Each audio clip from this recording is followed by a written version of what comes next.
When it comes to hair loss, there are so many myths floating around. Are you confused what is true and what is not? So today we are going to debust hair loss myths. Hi, I'm Dr. Jaspreet Kour, a dermatologist and trichologist with wide experience in treating skin and hair disorders. So today we are going to talk about all the myths that are floating around regarding hair loss. So let's start. Myth number 1. Wearing hats can cause hair loss.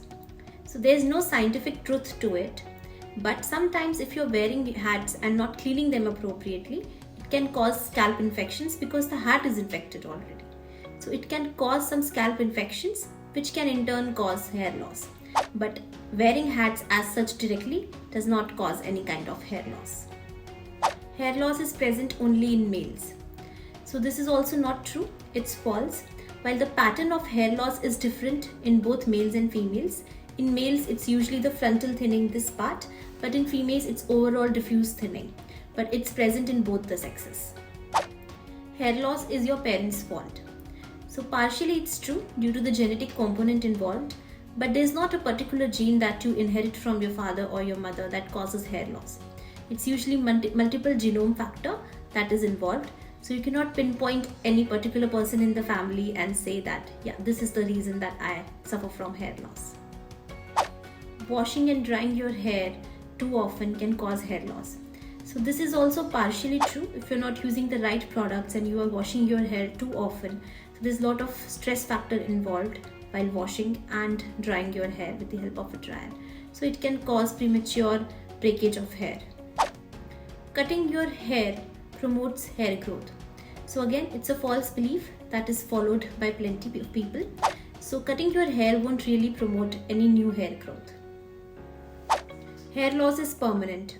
So this is false. There are so many good treatment modalities and intervention options available, not only in topical form but also procedures like PRP, microneedling, other than that GFC PRP, photobiomodulation, red light therapy, and the best, hair transplantation. So hair loss is not permanent.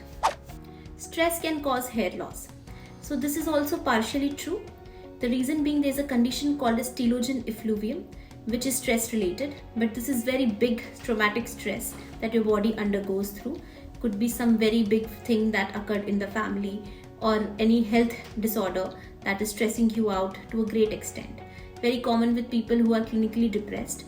So this is the condition which is stress related, but everyday activities and the usual stress that we face in our daily lives related to our job and personal lives as such cannot cause severe hair loss. Supplements can promote hair growth. So this is also partially true, provided that you are deficient in any of the vitamins, minerals or antioxidants required for hair growth. If you are not deficient, then as such supplementing with a vitamin mineral tablet won't really help in promoting hair growth.